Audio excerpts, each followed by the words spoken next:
What does Beach Boy Brian Wilson have in common with architect Richard Neutra? Coming up on Architecture CodeX. Architecture CodeX. If you want to see more, subscribe.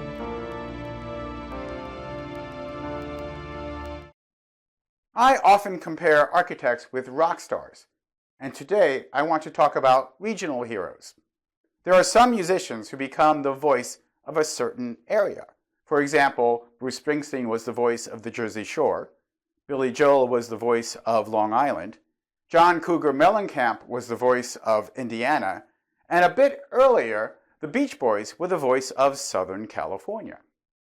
Architects can be regional voices as well.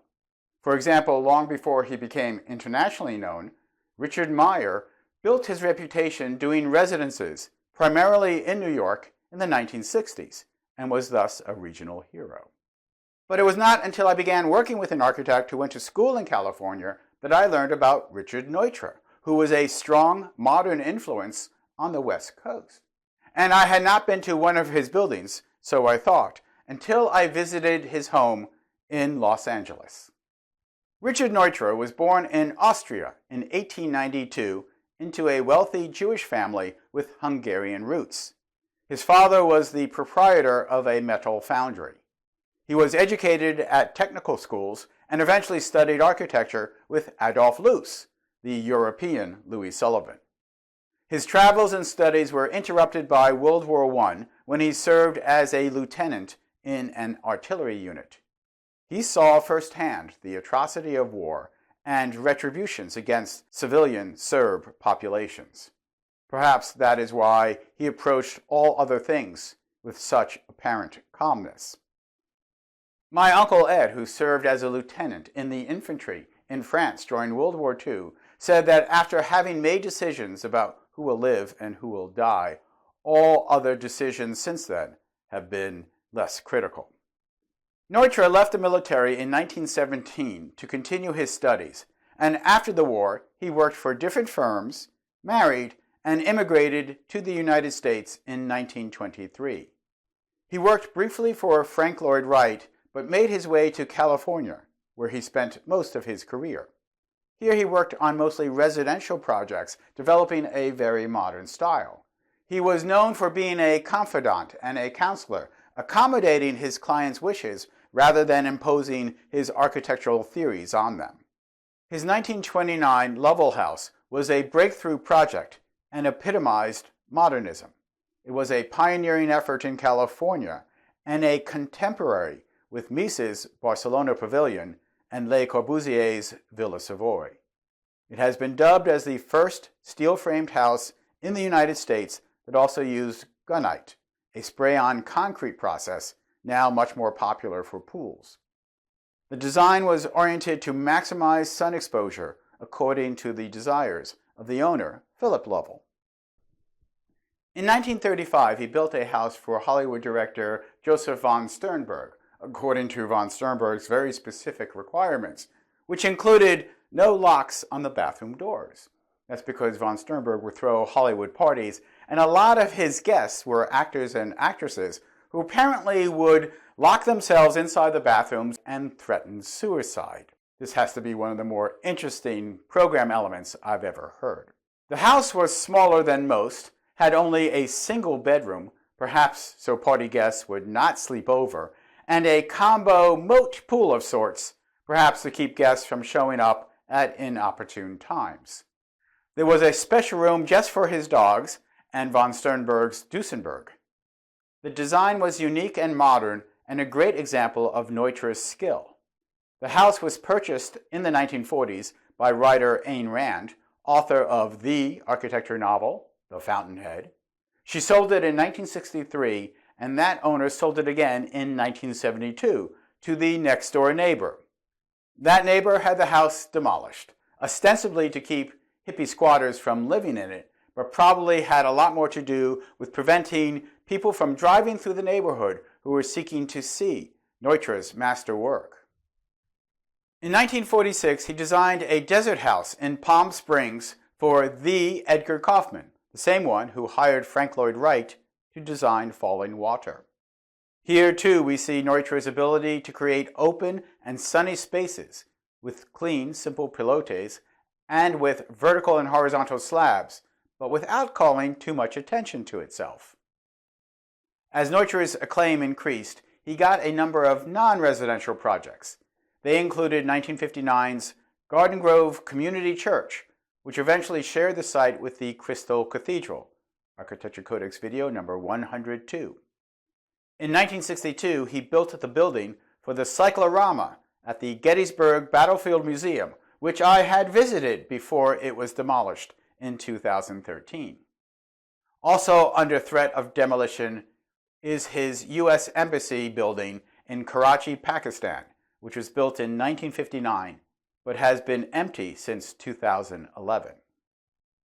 Richard Neutra built his own house in 1932 in a section of Los Angeles that was more sparse than it is today, and probably had a better view of Silver Lake. He rebuilt it in 1964 after a fire. His widow donated it to the Cal Poly Pomona School of Architecture in 1980, just 10 years after his death. It became a landmark building in 2013. Neutra called the house the VDL House because he funded it mostly with a generous donation from a patron, Edgar Van der Leeuw. Not Vandelay, and Neutra himself was a real architect, not just pretending to be one, yada yada yada. It was a small lot, 60 feet by 70 feet, just 4,200 square feet, not even a tenth of an acre, and yet he managed to create private and family spaces. Part of that was because no room was particularly large, but sufficient for his family of 5. Part of that was achieved by what Neutra called high-density design, implying that carefully planned spaces did not need to be large to be functional. The ground floor served as his studio until he built his office in 1950, about the same time he began getting non-residential commissions. That office building is up for sale, but with an easement restriction that it cannot be torn down. Its fate is also insecure. At the VDL House, there are modernist constructs that pay great attention to light. The private bedrooms near the street are hidden from view and western sun by vertical vanes, but the common family space are sheathed in glass and elevated to optimize their view of the lake. The details may seem common to us now, but they were pioneering in the 1930s, including large gliding doors, lever handles on flush swing doors, and metal railings and posts. Many elements such as bookshelves were built in, another modern goal, eliminating furniture hogging space whenever possible. Our guides, architecture students, happily pointed out all these details and added the fact that Neutra would flood his flat roof with water, assuming this was done for aesthetic reasons. But I happen to know from my mentor, who did the same thing to his flat roof house, this was done to increase cooling in the summer. The theory was that the sun would beat down, collect the heat in the water, and that water would evaporate, removing the heat from the house and thus keeping it a lot cooler. Now, this was eventually abandoned because air conditioning became much more common, and it also really aged those roofs, which were simply layers of built-up tar and felt. So perhaps one of the forgotten things about modernism and the flat roofs was that there was a definite functional purpose to it all. And maybe with passive solar techniques making a comeback, we might see this happen again, given that roof technology is so much better.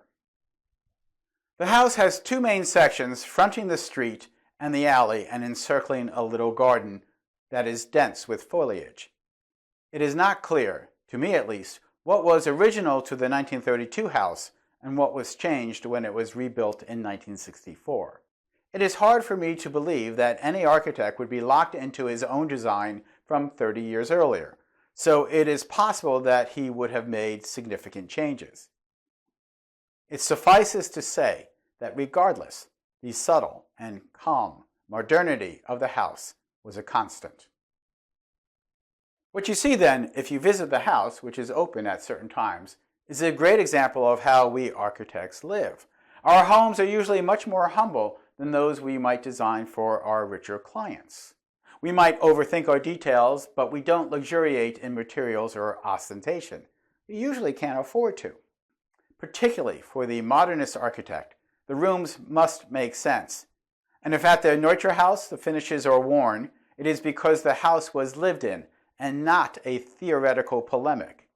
Hey, maybe that wall needs repainting or that wood panel is delaminating. No need to fix it. I know what it looks like in my head, and I'd rather spend my time designing something new for somebody else. Neutra was not an eccentric, attention-grabbing person. His architecture was progressive but not extreme, and so he seemed to slip under the radar of a lot of the design press, treated as a talented also-ran in the race towards architectural immortality. The AIA granted him their gold medal 7 years after his death, like it was an apology. And as we noted, many of his works are endangered because he did not create a huge, wealthy cult like Frank Lloyd Wright.